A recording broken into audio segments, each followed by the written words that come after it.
There are tons of skills to jump into in Gothic 1 Remake, but if this is your first time jumping into the world, which ones do you choose first? Which ones do you focus on? There are all these videos that are already out about how to get the best armor in the game, how to get the best weapons, but if you don't have the skills, then none of that matters. You can have the best weapon in the game, but if you don't have the competency to actually swing it, your character is just going to die. So in this video today, I want to show you my priority for which skills I think you should focus on first. Now, of course, I want you to play this game exactly the way that you want, but this gives you a sense of urgency towards specific skills or even the attributes that make sense in a general hierarchy so that you can decide which ones are going to be best for you and your play style. So let's get started.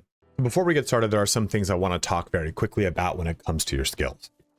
It's that they are permanent. So these learning points, you are not going to be able to respect them. So this is why it's important to at least have an idea of some of the things you want to do. There's nothing really poor that you can invest your points in early in the game.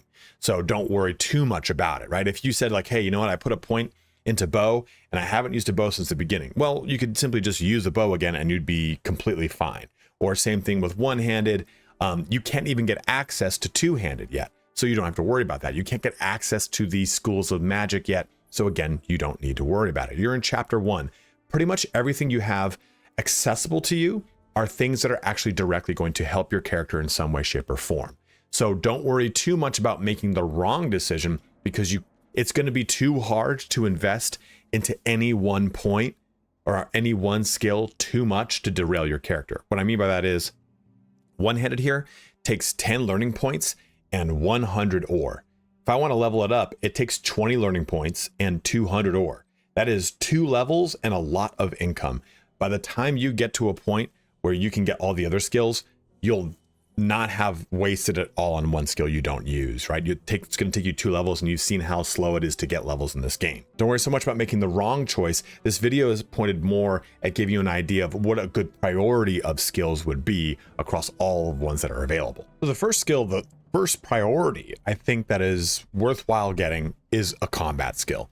You're going to deal with a lot of combat in this game, and not having any skill in it is really going to hurt you. So just having one level into one-handed is going to allow you to do advanced techniques like combos, but you can now finally parry, you can critical strike, you can dodge. All these things are associated with one-handed. Now, that isn't to say that you can only get one-handed. You'd simply come over here to, there he is, Scatty outside of the arena, and he'll give you the ability to, of course, train one-handed weapons further into master. It's going to cost you 10 LP, learning points, or and 100 ore. Now, there are some other ways that you can go about this from a combat perspective, and it is bow. Bow, personally, I think is actually not too bad to use without any skill, but it's really just going to come down to you and your preference. Do you really want to play with a one-handed weapon? And in the remake, you need to master one-handed weapon before you can unlock two-handed. It used to be that you could go to the new camp and just jump into two-handed through the new camp, but it's not like that anymore. Eventually, you'll unlock crossbow, but that's like in chapter 4. So it's going to come down to a preference of style. I like playing with a one-handed weapon, and that's going to be kind of my preference. And our second skill to talk about is maybe going to be focused on if you want to be a mage, but even then you can use it outside of it. But I think getting this skill unlocked as fast as you can is really your early ticket to getting a lot of cogent damage on board. Otherwise, you're just going to be struggling to play the game. And if you struggle to play the game, you're just going to drop it. And I think the most important thing with this is you can actually play this game in the way that you've probably been playing a lot of other action RPGs, where you can parry, you can dodge, and you can swing pretty well, right? Before that, you're kind of just haphazardly throwing these haymakers with a one-handed sword using both hands. So this unlocks a lot of playability for you. Now, our second skill is rune magic. This is going to depend upon what kind of character you want. That guy just mean mugged me. Holy crap. It's going to depend on what kind of character you want. So in the original game, you had to join one of the camps and you didn't access magic until a couple of chapters in. Torres now will allow you to learn rune magic without joining any camps. So we'd come up to Torres here.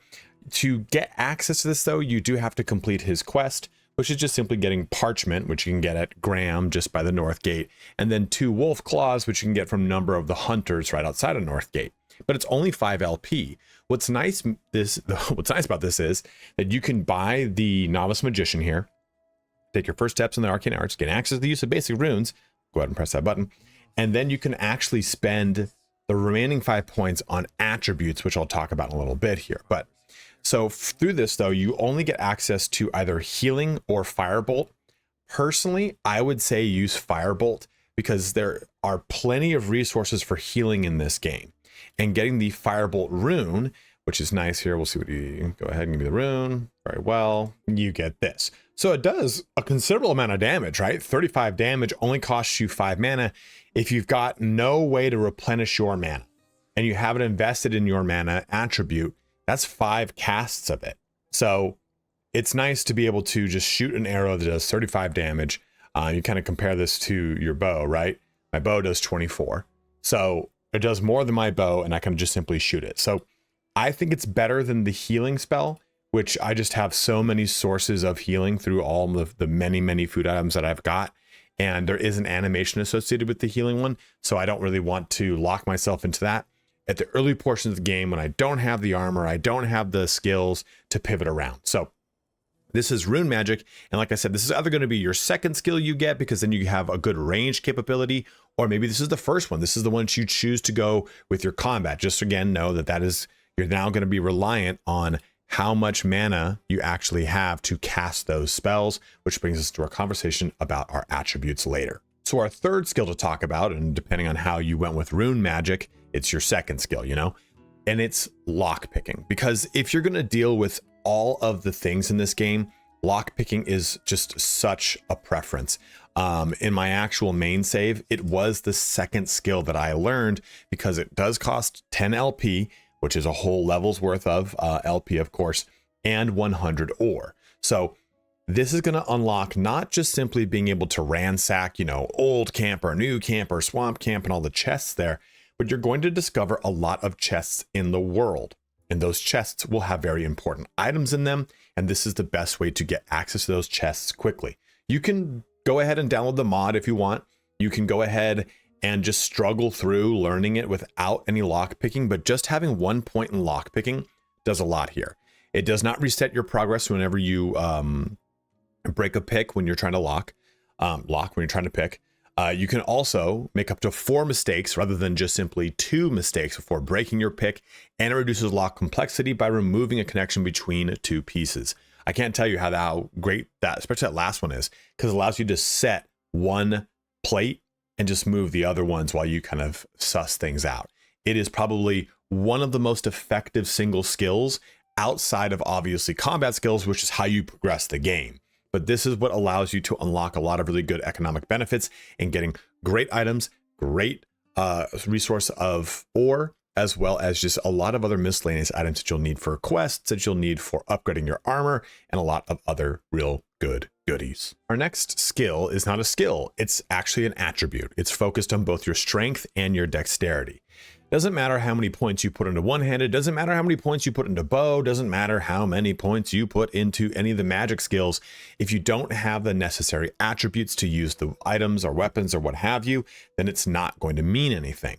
So you come over here to Diego to learn your strength and dexterity in the beginning of the game. If you want to learn mana, you would go over to an individual in the new camp, right? His name's Kronos, right in the beginning. Now, what I like here about strength, and this is something that I've talked about in the that I talked about in the rune magic section, is that strength is only 1 or 5 LP and dexterity is only 1 or 5 LP. This does change though. As you crest, I believe it's 30 or 40 total strength or dexterity, it affects that relative attribute's LP cost to upgrade it, meaning once you get to that break point, it costs you 2 LP to go 1 point of strength, so on and so forth. So do keep that in mind. But let's say you wanted to go with rune magic on a level, right? Because you only get 10 learning points per level. Like I said, with rune magic, you can say, hey, 5 of those points are going to go towards rune magic, and I'm going to take the other 5 and throw them into 5 points of strength or 5 points of dexterity. It's crucial that you don't let this slide back depending on the build or the items you have in mind. If you're trying to use a lot of bows and arrows, you need dexterity. Furthermore, if you're trying to do a lot of pickpocketing, your success chance of pickpocketing is based off of your dexterity versus the target's dexterity. And then other factors like sneaking in, is it nighttime? Are you in the shadows? That kind of stuff. But still, that's the base chance alone. And then when it comes to being either a strength kind of build that's using heavy armor and two-handed weapons, you need strength. But if you're also playing a Templar or Paladin build from the Swamp Camp, you'll need strength and of course mana. So just know these things. It's a really good priority to focus on at least one level in the early game on these. Like for example, I did this on my second level. So it enabled me to get up to, oops, I'm pressing the wrong button here. 20 strength and 15 dexterity. The 15 dexterity actually comes from this ring, so I'm kind of cheating there, but still. If I come over to this weapon, I'm only 2 LP away from Sting Mace, which is Radagast. Not that he's from Lord of the Rings. Whoops. Mordrag's a ring. Mordrag's a weapon is what that was from. So this is not too far away from me now, and it's pretty easy to access. And because I'm using this ring, I can actually use the Rider's Bow, which is a very good early bow that you can find right outside of the old camp. So don't let your attributes slide, because they're how you are going to unlock actually using the things you're putting your skills into. Our last big priority to talk about is not just one skill, but a series of skills. It's the hunting skills. You can see right there, that is the north exit of the old camp, and you'll find this individual right behind me. There are multiple people on the map that can do this, but Drax here, once you give him a beer, he'll teach you how to remove teeth, fur, claws, and skin reptiles. These are important. And they're really expensive, because they're not just simply going to allow you to get just those items. You know, like, oh, you think of wolf claws. Wolf claws sell for like 8 ore. Well, it's not, maybe not that great or that important, but wolf claws are used in a specific quest. You can also buy those claws, so don't worry about them as it pertains to that rune magic quest. But what I mean here, though, is there are a lot of things later down the line. Shadow beasts, other things of the sort. Skinning all the reptiles, like skinning lurkers, gives you tons of money for their hides or skin, I guess you could say, because you don't have a hide if you're a reptile. Whoops. But either way, you need these resources for upgrading your armor. And upgrading your armor, you can go ahead and buy some of those resources, but they're rare. And there's not a lot of them. This helps you remove that scarcity, and you can just go ahead and tap into them. And furthermore, too, you can do, as long as you've got the funds, obviously, right? Which, I mean, you can check that out in my link to the upper right-hand corner. I have a whole make money video. We've got 1, 2, 3, 4 of these. You could get 4 of your LP from one level and throw them all into this, then put the other 6 into some stats, into some attributes, right? So this doesn't take a heavy investment from a learning point perspective, but it does take a pretty heavy investment from an ore perspective. That's really only in the early game. And I strongly recommend that you don't touch these skills until you can actually kill the corresponding things. Take, for example, here, remove claws. Well, wolves are not an easy target in the very early game, right? So maybe we skip this one. You know what? Lurkers are also decently challenging until you get a good mind for yourself on range combat or using rune magic.